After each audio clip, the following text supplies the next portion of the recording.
কেউ এই বিষয়ে কোনো কথা বলছে না, কিন্তু আপনাদের মজা এখন সাজায় পরিণত হতে চলেছে। কারণ ভারতের ফার্টিলিটি রেট এখন 1.9-এরও নিচে নেমে এসেছে। মানে আমাদের দেশের মহিলারা সারা জীবনে গড়ে দুটোরও কম সন্তান নিচ্ছে, যেটা আগে অনেক বেশি ছিল। আর সবচেয়ে গুরুত্বপূর্ণ বিষয় হলো এটা রিপ্লেসমেন্ট লেভেল অর্থাৎ 2.1-এরও নিচে নেমে গেছে। আর 2.1-এর নিচে নেমে যাওয়া মানে ভবিষ্যতে আমাদের জনসংখ্যা আর স্টেবল থাকবে না। কাজ করার জন্য যুব জনসংখ্যা কমতে থাকবে আর বয়স্ক মানুষের সংখ্যা বাড়তে থাকবে। কিছু কিছু রাজ্যে তো এই সমস্যা আরো ভয়ঙ্কর আকার ধারণ করেছে, যেমন দিল্লির ফার্টিলিটি রেট 1.2, পশ্চিমবঙ্গের 1.3, আন্দামান নিকোবরে সেটা নেমে এসেছে 0.9-এ। অন্যদিকে মাত্র কয়েকটি রাজ্য এমন আছে যারা পপুলেশনটাকে স্টেবল রেখেছে, যেমন ইউপি, বিহার, রাজস্থান। এখানকার ফার্টিলিটি রেট 2.5-এর বেশি। এবার প্রশ্ন হলো ফার্টিলিটি রেট এত কমে যাচ্ছে কেন?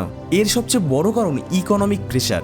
বড় শহরগুলোতে থাকা, খাওয়া, শিক্ষা, স্বাস্থ্য খরচ এতটাই বেশি, অনেক পরিবার নিজেদের খরচ সামলাতে হিমশিম খাচ্ছে। তাই অনেকেই সন্তান নেওয়ার সিদ্ধান্ত পিছিয়ে দিচ্ছে বা সন্তান কম নিচ্ছে। দ্বিতীয় বড় কারণ এডুকেশন এবং কেরিয়ার। অনেকেই চাকরি, কেরিয়ারের পেছনে এত সময় দিচ্ছে যে বিয়ের বয়সই পার হয়ে যাচ্ছে।